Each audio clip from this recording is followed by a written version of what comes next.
वातावरण कसं झाले बघा. सकाळच्या 6 वाजल्यात. बघा पूर्ण बघा.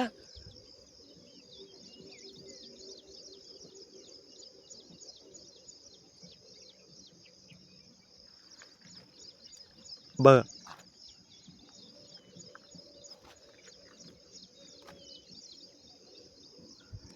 हे किती क्यूट झालंय. जे शेतीमध्ये आहे त्यालाच मस्त वाटते असं नाही. प्रत्येकाच्या जीवनामध्ये असा उंजेर आणि अंधार हा संघर्षाच्या उभ्या आयुष्यामध्ये प्रत्येकाच्या जीवनामध्ये आहे. तसं मग अंधार आला तरी उभ्या आयुष्यामध्ये मागं सरू नका, आणि उजेड जरी आलं तर पुढे यायचा प्रयत्न करा. असं दोन्ही कोण पण सांगतो तुम्हाला. अंधारात पण राहायचा प्रयत्न जरी झाला तरी कोण म्हणणार नाही उजेड करून देतो.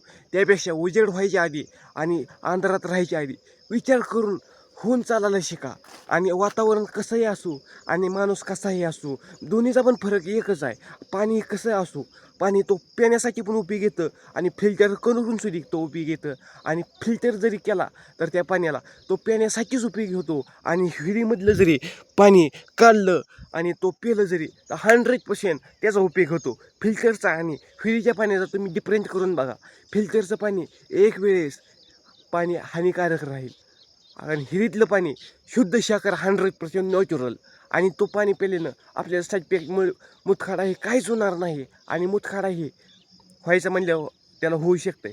त्याला कोण ताराला नाही, कोण मारायला नाही. आज तब्बल मी 1-1.5 वर्ष झालं नाही, 4 वर्ष झालं मी नुसतं फिल्टरचं पाणी पितो. किती 4 वर्ष झालं. मला बाहेरची सवयच नाही. विहिरीतलं पाणी हे सगळ्यात आजच्या जमान्यामध्ये एक नंबर.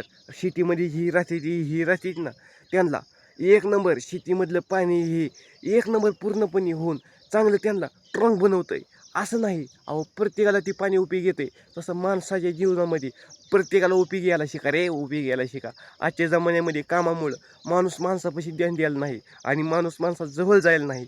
मारल्यावरती 4 दिवस रडण्यापेक्षा जिवंत आहे तोपर्यंत त्याच्या आत्म्याची शांती करायला शिका. आणि त्याला मेल्यावरती पण एक गोष्ट राखून सांगतो तुम्हाला, मेल्यावरती 4 दिवस रडणारच आहे ती रडणारी, आणि पुन्हा त्याला होऊन ती चालू राहणार आहे काम. तसं उभ्या आयुष्यामध्ये आपलं काम हा कायम राहणार आहे. त्यापेक्षा राहण्याच्या आधी नॅचरल हा गोष्ट कशीही असो होऊन जिंदगीमध्ये घडून जगायला शिका. 4 दिवस जिंदगी आहे. ज्या वयात आपण झोपा काढायच्या त्या वयात पैसे कमवा. आणि एखादा 70 ते 80 वय निघून गेल्यानंतर आपल्याला कोण होऊन पण विचारणार नाही तुझ्यापाशी पैसा किती आहे, किती नाही, किती आहे. आणि ह्या गोष्टीनं तुम्ही पूर्णपणे जगायला शिका नॅचरल पद्धतीने. ज्या वयात काम करायचं तो काम वयात करायला शिका.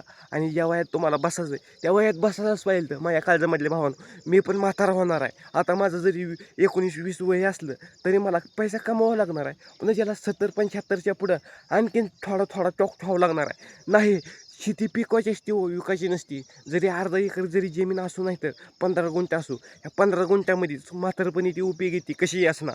तशी उभ्या आयुष्यामध्ये त्यातून 10 रुपये जरी निघलं तर सुका जायचं. आणि उभ्या आयुष्यामध्ये पैसा कमवून ठेवायला शिका. दुसऱ्यापुढे हातापायापासून माग नका. आज मी 1000 रुपये जरी दुसऱ्याकडे मागितलं 10 वेळा अवकात काढून फोन खेळतंय माणसात मागतंय, आपली राहिलीच काय. तो कमवलंच किती, मग कमवलंच किती ह्याचा विचार करा ना. ही सूर्यासारखा ही ढग आता बघा, तुम्हाला मागा दाखवलं होता रंग कसा आहे आणि आता कसा झालाय वातावरण. 1-2 सेकंदामध्ये बघा वरनं कोकण्या निघा लागली ते, आणि इकडून सगळं धुतार झालंय आणि पूर्णपणे कोकण्या निघून वरती सूर्य यायला लागलाय.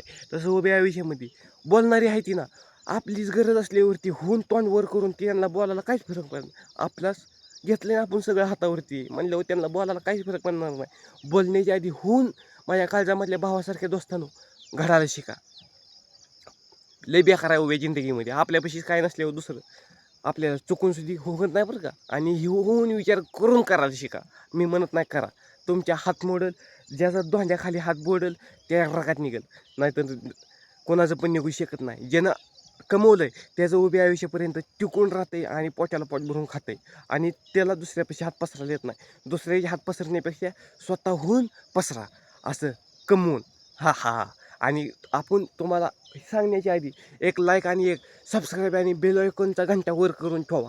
म्हणजे मला केस कटिंग केलेली मस्त वाटेल. असं नाही, उभ्या जिंदगीमध्ये चाललो जरी मी स्वतःच्या पायावरती आणि बोललो जरी तोंडानं, तरी उपयोग बोलल्याला उपयोग स्वतः होतोय बरं का. आणि हे उपयोग दुसऱ्याने आपल्यावरती काळ वाईट असल्यामुळं तोंडावरती आपण कितीही पैसे घेऊन किती नाही, 10 रुपये टक्क्यानं जरी लाख रुपये घेतलं तर महिन्याला 10,000 रुपये झालं.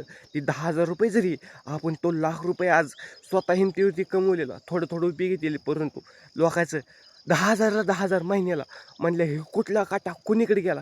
ह्यापेक्षा विचार करून काटा बदलायच्या आधी स्वतः बदलून होऊन काट्यासारखं जागा. आणि ही तुम्ही विचार करण्याच्या आधी 10 वेळा दुसऱ्याचा विचार करू नका, स्वतःचा विचार करा. हा, आणि ही धन्यवाद. हा हा.